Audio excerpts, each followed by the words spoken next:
Memphis Depay recusou a proposta do Corinthians.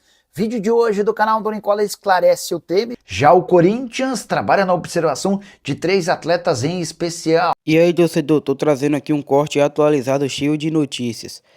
Só que antes, se inscreve aí para dar aquela força.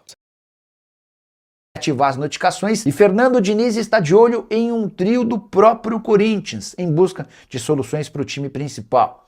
No último treino dessa semana, a equipe do Corinthians principal contou com as presenças de Gui Amorim, Bahia e Luiz Fernando, 3 atletas que haviam ajudado o Timão a se classificar para o mata-mata do Campeonato Brasileiro Sub-20. Eles estiveram no jogo em que o Corinthians perdeu, mas que ao menos se assegurou na 8ª colocação, e foram promovidos no dia seguinte para um treino no time principal, para que o Diniz possa acompanhar esses caras de perto e entender se eles já estão prontos para serem incorporados em jogos do time de cima. Importante destacar que o Luiz Fernando é o grande destaque dessa galera, são 12 gols em 26 jogos na temporada. Contrato até dezembro de 2027 e a renovação de contrato já está sendo discutida. Já Gui Amorim, meio atacante de 17 anos de idade, esse talvez o maior fenômeno da base do Corinthians hoje, teve recentemente seu contrato prorrogado. Jogador de seleção brasileira de base, que consegue se destacar no sub-20, mesmo muito mais jovem do que os outros, e que parece que até o fim da temporada será utilizado com alguns minutos na equipe principal. Para completar, a Bahia, que já fez 4 jogos pela equipe de cima, em Campeonato Paulista e Campeonato Brasileiro, ele está na mira do Grupo City e vai treinar com mais frequência na equipe principal, o Corinthians em busca de alternativas e soluções para melhorar seu elenco. E essa história de que Memphis Depay recusou a proposta do Corinthians, a notícia surgiu durante o fim de semana e irritou torcedores alvinegros, mas na manhã desse domingo, antes de gravar esse vídeo, consultei uma fonte do Timão que desmentiu. Segundo essa pessoa, as tratativas têm acontecido e não há um veto, uma desistência do Memphis em relação à renovação de contrato. O Corinthians fez uma primeira proposta, que o Memphis não gostou e respondeu com uma contraproposta. O Corinthians está analisando antes de avançar. Só para você entender números. O atual contrato, que se encerra no fim desse mês, garante ao Memphis 6 milhões de reais por mês de salário. Memphis também tem direito a bônus por jogos, gols, assistências e títulos. E é por causa desses bônus que o Corinthians hoje deve ao holandês 43 milhões de reais. A proposta do Timão é que nesse novo contrato não existam bônus e os 43 milhões que o Timão deve seriam divididos ao longo dos 2 anos de contrato. O Memphis não concorda com algumas condições impostas pelo Timão e tenta melhorar essas condições. O Corinthians promete uma nova resposta para os próximos dias e, segundo essa minha fonte, hoje há 60% de chances de uma renovação do contrato. A grande dúvida é se o Memphis ainda joga pelo Timão se não houver renovação.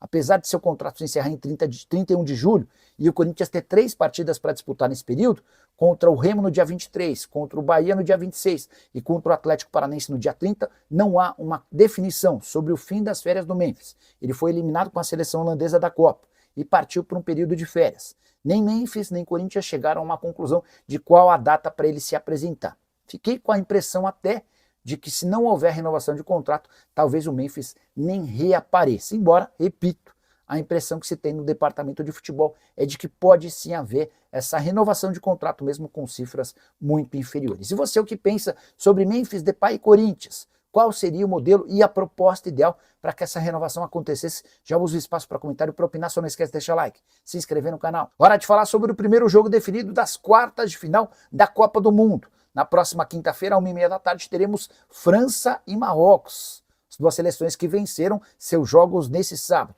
A França fez 1-0 no Paraguai, com marcado de pênalti apenas no segundo tempo. A verdade é que a França não jogou bem diante de uma enorme retranque e catimba dos paraguaios, bem ao estilo Libertadores da América. Mbappé e Olise foram figuras discretas, com participações pequenas. Olise nem sequer finalizou no gol. Já o Mbappé marcou de pênalti depois de uma falta cometida em Doué dentro da área. O Doué não começou como titular, entrou no segundo tempo, fez bonita jogada, driblou 3 paraguaios e sofreu o pênalti convertido pelo Mbappé.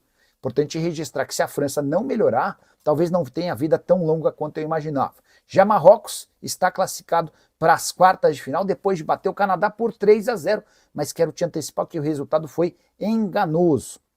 A seleção canadense foi melhor do que Marrocos durante vários momentos da partida, mas os africanos se aproveitaram das oportunidades que apareceram para enfiar 3-0 e chegar a 33 partidas de invencibilidade. Nessa sequência, por exemplo, empate com o Brasil na fase de grupos e empate com direito à vitória nos pênaltis contra os holandeses na fase anterior.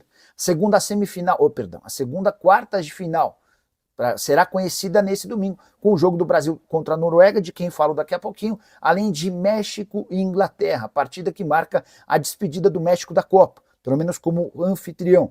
A cidade do México, o Estádio Azteca, vai receber esse confronto com casa absolutamente lotada e enorme pressão em cima dos ingleses. Acabou vazando o hotel onde os ingleses ficaram hospedados na cidade do México e enorme barulho durante a madrugada para impedir que os atletas dormissem. Dentro do estádio se imagina ainda mais pressão, com o México tentando garantir pela primeira vez em sua história a classificação para as quartas de final do Mundial. Se vencer, pega o vencedor do confronto de Brasil e Noruega, de quem começa a falar a partir de agora.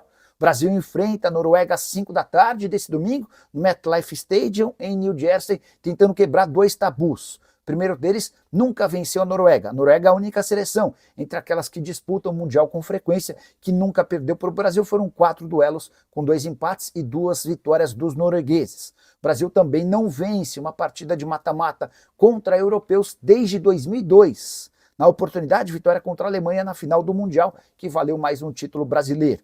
Desde então, o Brasil perdeu para a França em 2006, para a Holanda em 2010, para a Alemanha em 2014, para a Bélgica em 2018 e empatou com a Croácia perdendo nos pênaltis em 2022. Carlo Ancelotti não quis cravar o substituto de Lucas Paquetá, que sofreu lesão muscular. As duas opções mais naturais, Danilo, volante do Botafogo, e Martinelli, atacante do Arsenal. A impressão dos setoristas da seleção é de que Martinelli será o escolhido. Importante registrar que no fim da coletiva, o Ancelotti também foi perguntado a respeito de Neymar. E o técnico italiano cravou que Neymar terá minutos e jogará ao lado do Vinícius Júnior. O que você achou, torcedor, desse corte? Não esqueça de se inscrever no canal para dar aquela força, que aqui eu trago sempre várias notícias. Corinthians LR.